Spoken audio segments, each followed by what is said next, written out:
Hey, hey, hey, beautiful heart, what's vibin'? Dr. Danae, the Awakening Doctor, here to do today's collective Lightworker Energy check-in. Let's see what is going on in the energy. How did you guys do navigating this week? The energy has been amazing. It really has. Lots of things now that were stagnant. You should be seeing some forward movement. And yeah, this energy has turned around. 18, Galactic Guidance. I know we've gotten this card before. It's going to be really interesting when I do the Lumerian cards.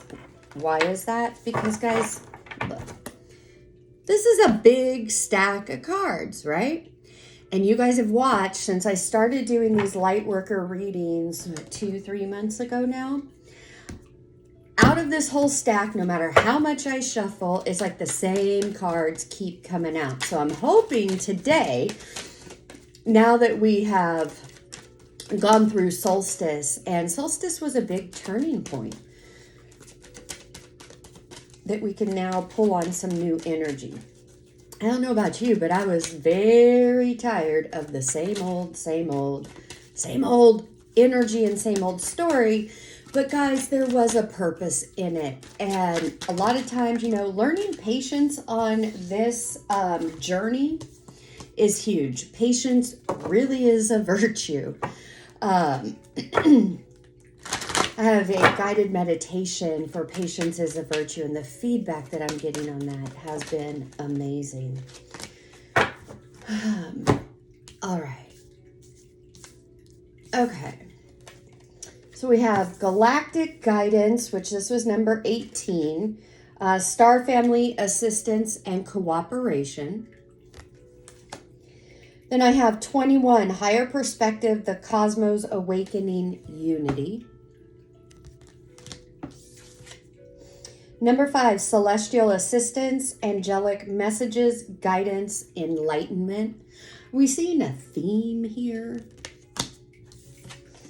And then 20, Heart Portal, Receptivity, Generosity, and Mistrusting. Guys, with this solstice, we have really, however you want to put it, gone up the ladder, burst through that energetic ceiling or veil that was around us, especially for those of you who have felt maybe whatever you're working on, you haven't felt seen, heard, maybe felt like blacklisted, like crickets out there. Whatever the case is for you, this is now turning around. Staying out of frustration and anxiety and being in patience is what's moving this energy forward. And you have so much assistance around you. And I feel that those that this one's really going to resonate with are going to be the ones that no matter what has been coming up and what you've been facing and dealing with has been intense, but you've been dealing with it better. You've been facing it head on.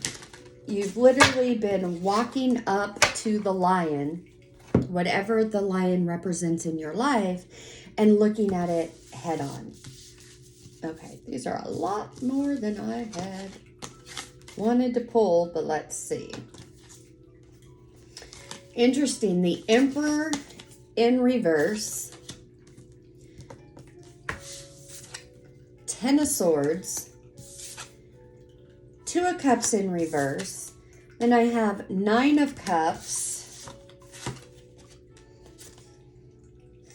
I've got 10 of Pentacles in reverse, 9 of Swords, this is interesting, 6 of Wands and 8 of Wands. I love it. I love this energy. Yes, it is a mixed bag of energy. But why do I love it? What is this showing? Okay, so let's dive in here. The Emperor in reverse.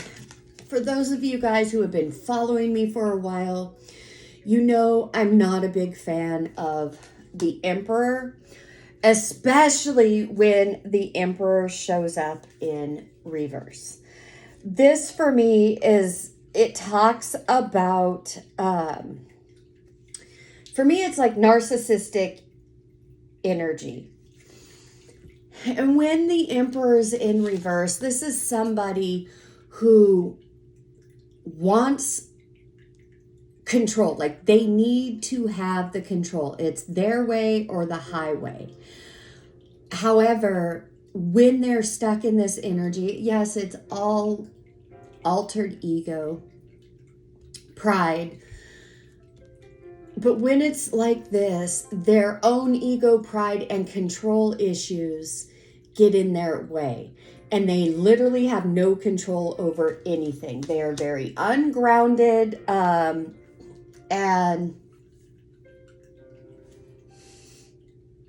tyrannical. That's the term coming up, and I normally don't use that. Ten of Swords. I feel like this is somebody that you've been dealing with in your life. It could be a spouse, it could be a lover, it could be a best friend, it could be a boss, it could be family. Guys, it could be anybody, because tarot's all about energy. It's not about a male and a female. We all have that energy. But this has really, again, you've encountered this energy over and over and over in your life. It has really made you feel burdened, feel like you've had to carry the load, whatever that load is. This Emperor in reverse is somebody who wants it done their way. Yeah, it is very much Burger King energy. But they're coming from a place of fear and doubt. Their bark is way worse than their bite.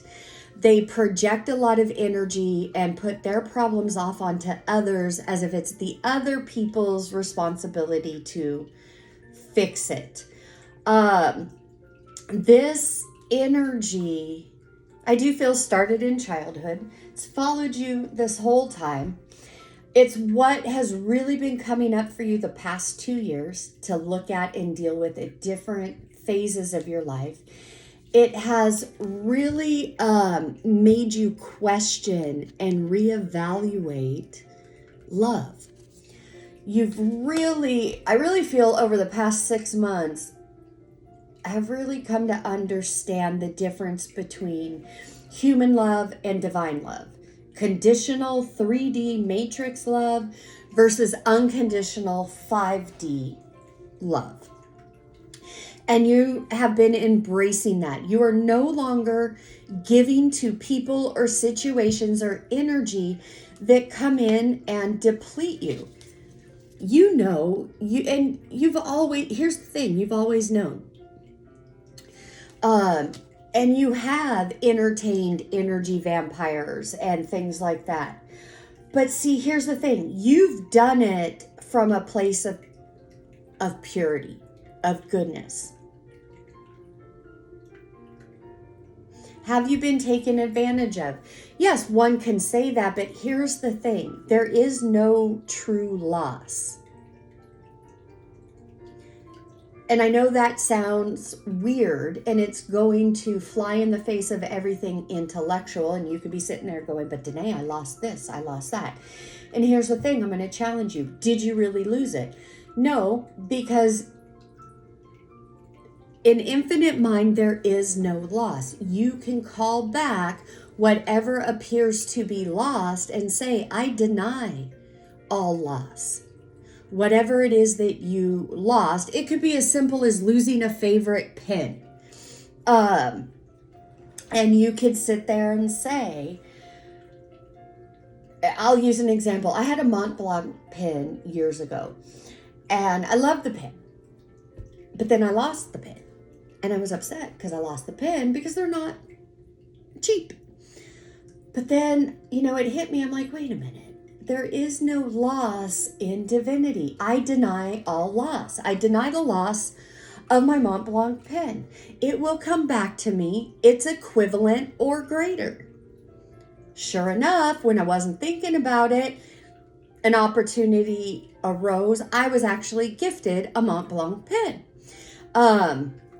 that I liked better than the one that I apparently lost. So that's what I'm saying. And for those dealing with loss of a fellow human, whether that was through the transition of what the Matrix calls death, or breakup, whatever it is, you can call that energy back. If it is with a loss of a person, and I know those can be very devastating. It's literally the grief and those denser energies that keep us stuck and in that pain and really romanticizing the loss. I know that sounds weird, but that's what monkey mind does. Because in truth, there is no death. There is death to the physical body. We wear out these bodies, but our soul never dies. It really is a transition into a different state of being. And why it feels so permanent, why it feels like a loss, and that if these people are not in their physical bodies, everything has been severed. That's the Matrix illusion. Because the truth is, we are all infinite beings. We are all souls. We live in an infinite universe. Yes, we transition out of this body. But the true divine design is that those people that have lost their physical embodiment, it's not that they can't still be near us. They can. It's our own perception and grief that creates this big gap between worlds. So it does come down to perceptions and our belief on that. And I'm not trying to mitigate anybody's loss or depths of pain. That is absolutely real. And I know that, and we experience that. And we do need to allow ourselves to go through this grieving process. However it needs to unfold, each one of us, that's our own unique timeline. But we need to honor that. I don't even know why I got off on that, but somebody needed to hear that message, because here you are, the Nine of Cups. This is a very single card. However you are in your energy right now, focusing on you. I do feel like you've pulled your energy back from everything that has been going on.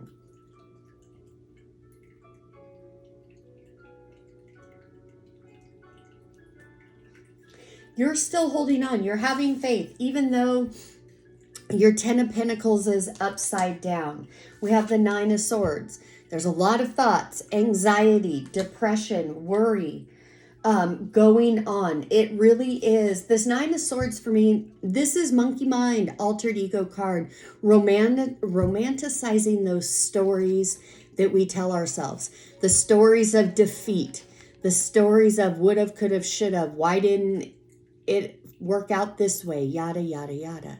They're not real. They're not really touching him. Yes, of course, they feel real because we have grown up with this belief that we are our mind. We are our body. You know that that's not true.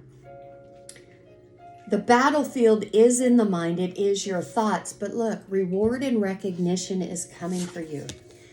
Where things have been stagnant and there, like I said in the beginning, where there's been crickets, not really anything going on, no communication, almost like you feel like you've been forgotten.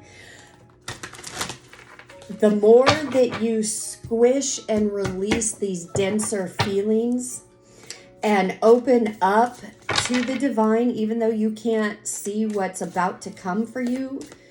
You feel it and you know it's all positive and good. I'm telling you, this is coming in hot and heavy and fast.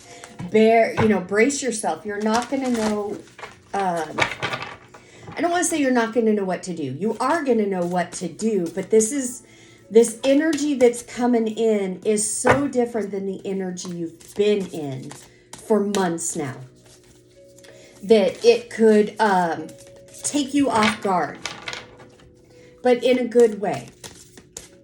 So remember to drop everything into your heart space. Make the decisions from your heart, not your head. Call on your guides, however you relate to that.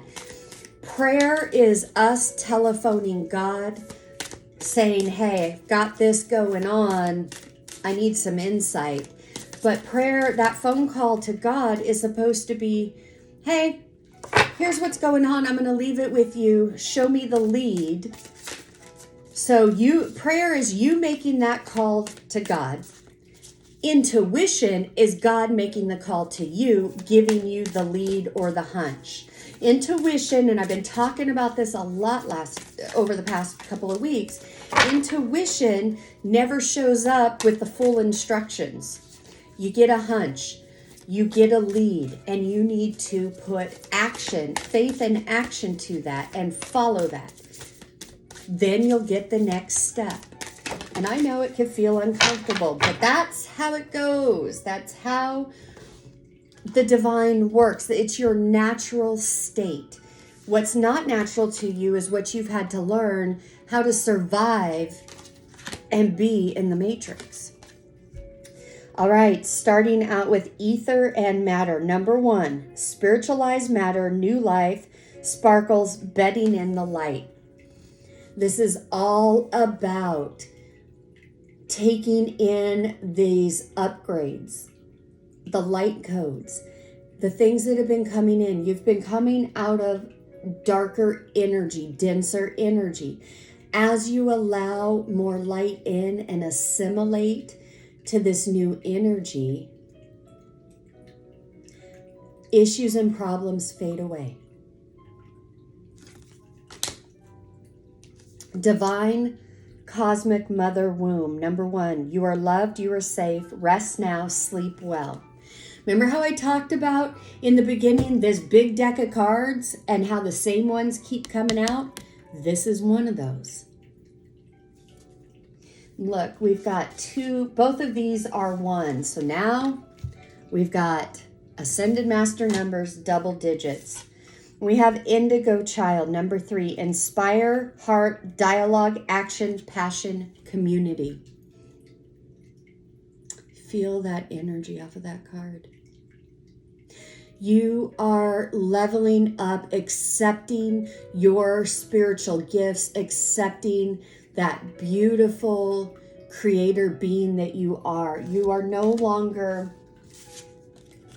fighting with yourself mentally about this. You are now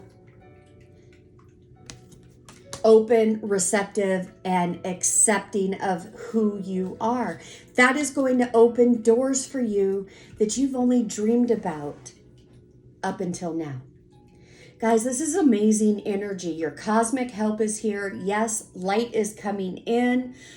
When you feel the wobble or feel the pressure of the void, not sure where to go, what to do, feeling the change, but it hasn't materialized yet, take a deep breath and start saying your affirmations of what you want to create, because it's right here. You are bringing in the light. You are creating the change you want to see, not only with you, but in your world. And you are building your own new community. New relationships are coming in that are in more of alignment with you. All right, beautiful heart. I hope that helped. As always, I am sending you oceans and oceans of love from my heart to yours. Namaste.